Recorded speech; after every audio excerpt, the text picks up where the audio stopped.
Welcome to Heritage from Home.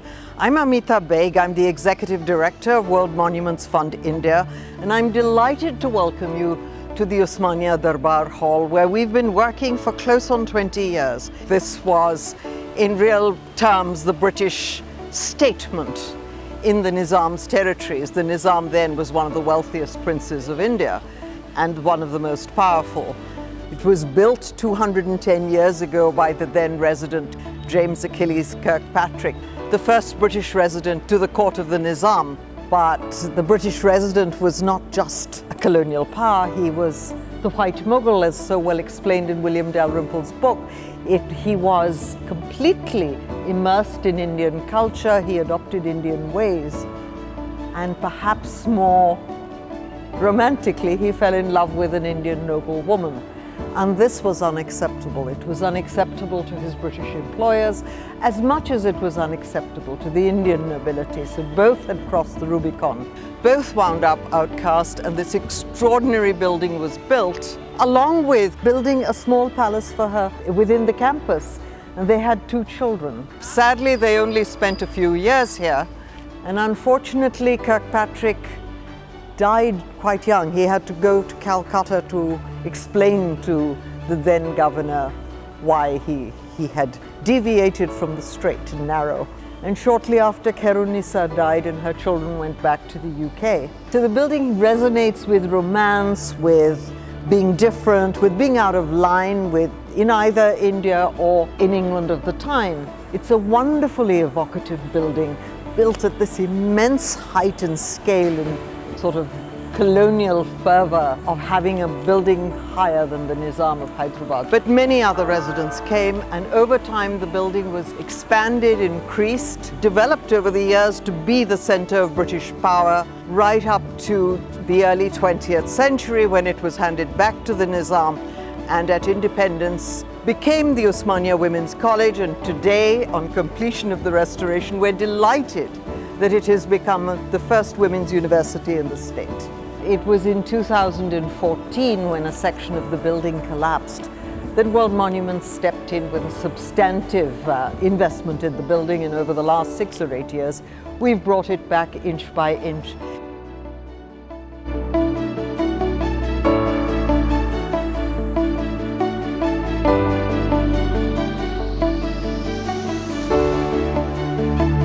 Sharath has nurtured this project with us for over 20 years as well.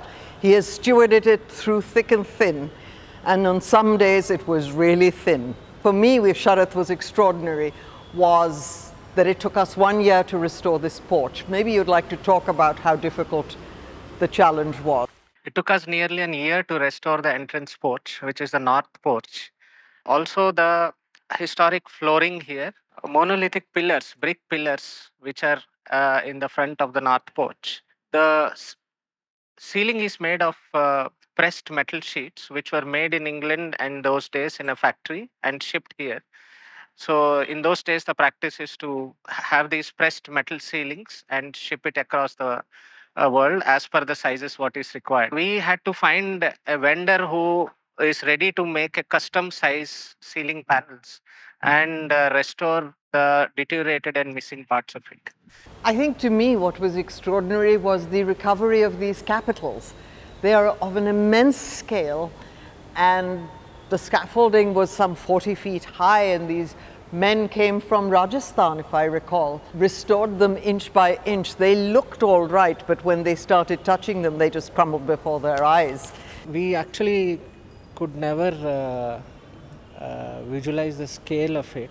We actually felt first time the scale when we went to the top of the column. It's around 6 feet is the Corinthian capital. So we could realize the scale of it. Each capital took us nearly around 30 days to restore each of the capital, with a couple of masons and helpers, and a special mortar has to be prepared to as part of the restoration. And interestingly, when we went there, the best part is to look at the original construction detail of how these large spans were spanned. They were done with box gutters, box beams, which is actually a combination of multiple logs and tied with the metal strips. So that's how these large spans were done.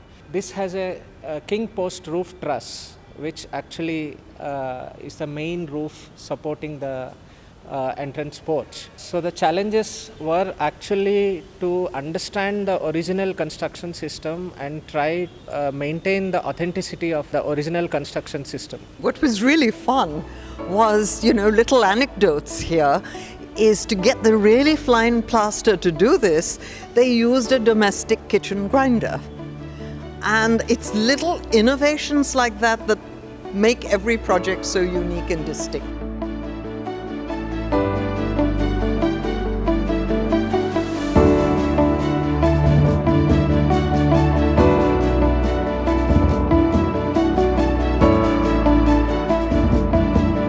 And here we are in what was once called the Darbar Hall, but 100 years ago was a classic English drawing room. Today it is the hub center of college activities. There are talks, lectures, and student works. It's been an enormous task bringing this back. It's not a spanking new finish. It's retained the patina of its age and its history. Majestic heights which are here posed a challenge for us to reach to different levels without disturbing the chandeliers, without disturbing various other historic furnishings which were minimal, which were left out. We had to erect a 45 feet scaffolding first to restore the whole of the ceiling, the paper mache ceiling, which took us nearly 2 years to put it together. A conservation lab was set up, a dedicated team was working on it to restore the paper mache ceilings. When we reached there, we found that there was wooden beadings joining each of the panels. At some places we found a slighter golden gilding, which was found only when we reached there. The second part, major structural challenge what we addressed is actually the whole of the balcony was actually sinking towards inside. So we had to actually restore it to its original levels. The first phase of work was to really put the building structurally stable. As part of that, this whole balcony was actually kind of stabilized, restored to its original levels. Other major challenge was bring back the chandeliers and also the old fittings like the historic fans. I think one of the tragedies of this building has been the lack of maintenance. Somewhere in the early 2000s, the college realized the building was unsafe and moved out. They were unable to respond more constructively at the time to its restoration. So more and more elements fell. And this particular balcony we're standing on buckled. The deterioration accelerated as the college left. The main reasons actually for this kind of deterioration is the use of construction of washrooms somewhere in 1900s, which were left not unattended and not properly maintained, which led to the water seepage into the core of the structure, which led to this pulverization of the mortar in the masonry walls, and actually it kind of compressed. So which actually led to the buckling of the whole column. Structure. Luckily, it being a wooden framework, it actually withheld to an extent. If it would have been a different kind of a structural system, probably it would have collapsed much earlier. It was the longest process because to tie the balcony to the interior and have it all hold together, I watched them reconstruct it inch by inch, and I think it's been one of the most extraordinary bringing back of a building to its original health. Here we are at the grand staircase of the Darbar Hall. This is really the most iconic image of the building. Originally, the building opened on this side. That was the entrance. And this extraordinary scale of staircase, which is almost out of proportion to the rest of the building, because it is actually a building that is large as opposed to immense.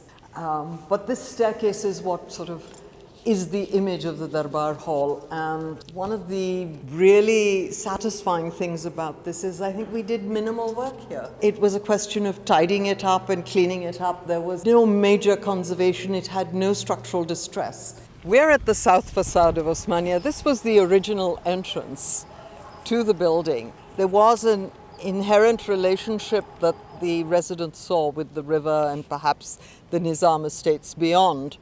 And then at some point it turned around the other way.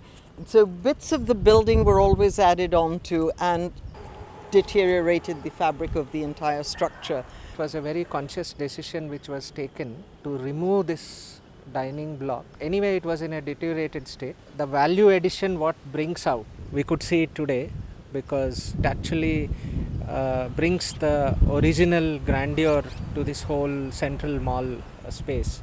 This had the most imposing facade when you entered it from the south side, from the Musi River, through the Empress Gate, and there are these impressive columns that rise very, very in an incredible scale in front before you. It's been a great journey. We've enjoyed doing this, a lot of pressure, but a lot of challenges, and there was no finite plan that we made in 2010 that fit the bill. It was work incrementally done, incrementally budgeted. But I think what was exceptional was the pandemic, which in 2020, India declared a total lockdown and we had 62 workmen on site. We were scurrying to complete the building in 2022, ensure their safety. We had to put in health protocols. Our team was absolutely magnificent. The architects and the conservation engineers were just wonderful. They gave everybody all the necessary equipment. The team lived here for 6 weeks until we were able to move them, get special permission, and get them home. But we managed. We came out on the other side safely, and the building is eloquent witness to that. Sometimes when you restore a building, you have a rare opportunity to showcase the work you've done, the history of the building, and its life over 200 years. We've introduced an interpretation center that tells the story of the Nizam, which is of course intrinsic to the story of Hyderabad. It also tells the story of the residency, the multiple residents who lived here, who added and subtracted from the building, making it a very rich architectural fabric. And often this was revealed as the work was done, but I think to be able to keep this here is in no small part due to our partnership with the Osmania University, with the Department of Heritage in Telengana, and the joint energy of all the local stakeholders, national and international. We were able to install this and are very happy that we could tell the story of the building through this rich narrative of its past and its future. It's really very heartwarming to hand this building over to the university and to the city, and I'm sure it will continue to be the hub of the cultural life of Hyderabad and Osmania.